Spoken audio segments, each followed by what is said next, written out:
Two identical conducting spheres, initially having charges of opposite signs, attract each other with a force of 0.108, so Newton. So we have been given the following scenario. We have two spheres,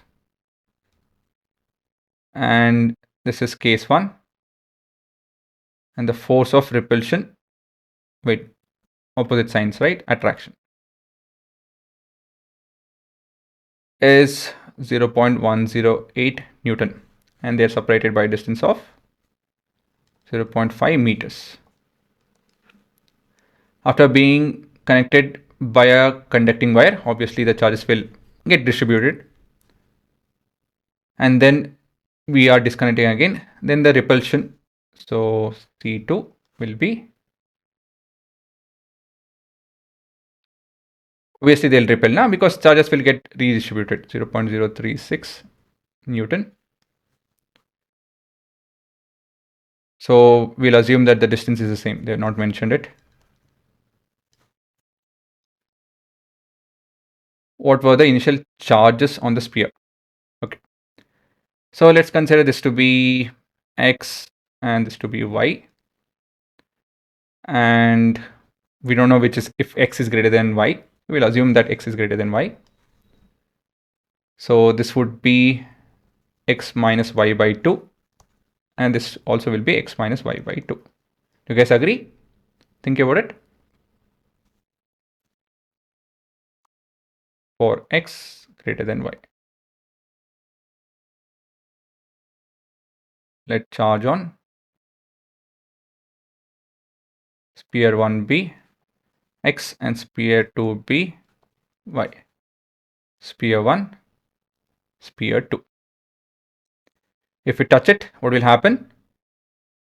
Right, for every proton over here, an electron over here, they will cancel each other. So we have X minus Y in total, is it not? When we touch it, X minus Y, excess charge will be left out. And so they will redistribute in such a way that half will remain over there and half will remain over here. Of course, there is a lot of assumption that we are making. It need not be the case, but we are just assuming that they'll get distributed equally. Right? I'll repeat this again. You have X and Y. Right? When we connect it, it will become X minus Y. That will be the total charges which are left, the net charge basically. And they'll get redistributed equally. Okay? Now, we are going to work on this. The force in the first case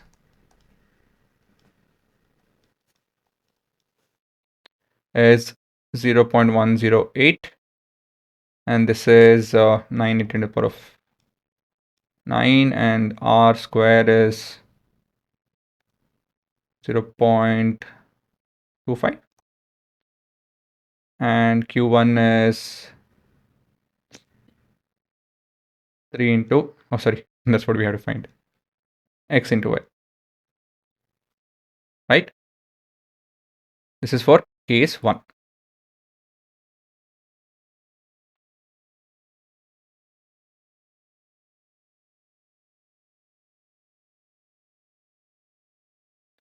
For case 2, Fc2 is equal to k times of q1 q2 by r square. See, basically we are writing whatever we know, and then we'll see how to solve for x and y. There are two unknowns, we need two equations, so on and so forth, right? 9 into the power of 9. This will remain the same. This will be x minus y square by 4. So we need to figure out how to solve this. So we have x minus y and x into y, right? We need to solve for x and y. Two unknowns, two equations. How will we do this? So x minus y the whole square will be equal to, this would be 1, and this will be 0.04 into 004 actually, 0.004 10 to the power of minus 9, right guys? Just calculate this, we'll end up with this. And similarly over here, can we solve it? Oh yeah, I forgot. No, it's correct. This would be, I'll use of calculator. It won't take a lot of time actually, but I'm feeling 3, right? It's a simple number. So x into y is equal to 3 times of 10 to the power of, you get minus 3 over here, so that will be minus 12. Okay guys, so we have an expression for a into b and we have an expression for a minus b. So how to solve this? I don't know if you guys remember, this is a simple 9th grade syllabus. You need to find x plus y the whole square expression. How will we do that?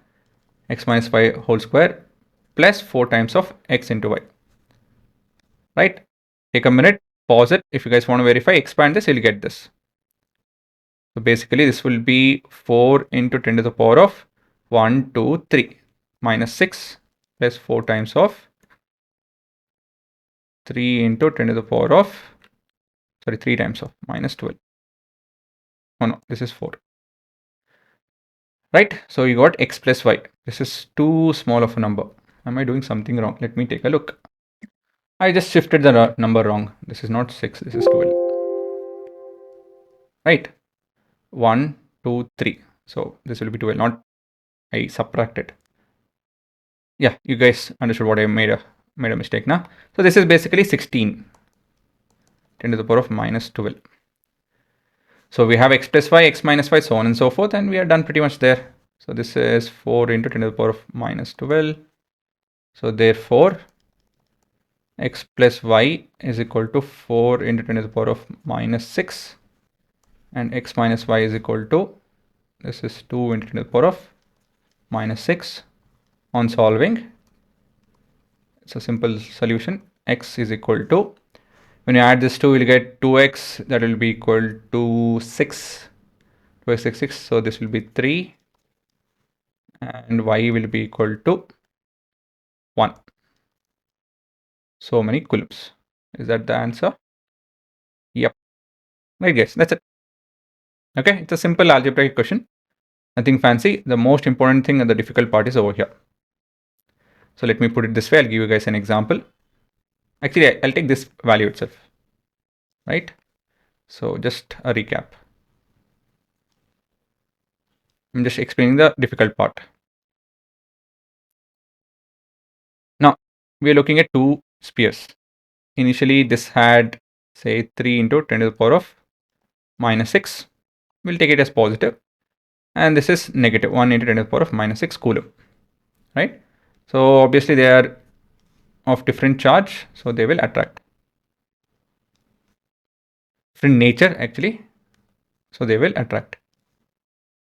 Now we connect this to a wire. So what will happen?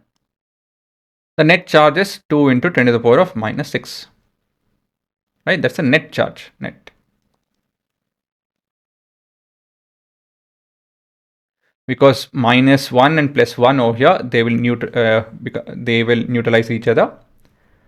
So when you split it again, okay, again, there's certain condition that has to be satisfied for this happening. But anyways, we just continue with the simple version. When you split it, what happens? 1 into 10 to the power of minus 6 or 10 to the power of minus 6 and 10 to the power of minus 6 will remain. Right? So this is what you guys have to understand very clearly. Okay, now you pause and copy it off.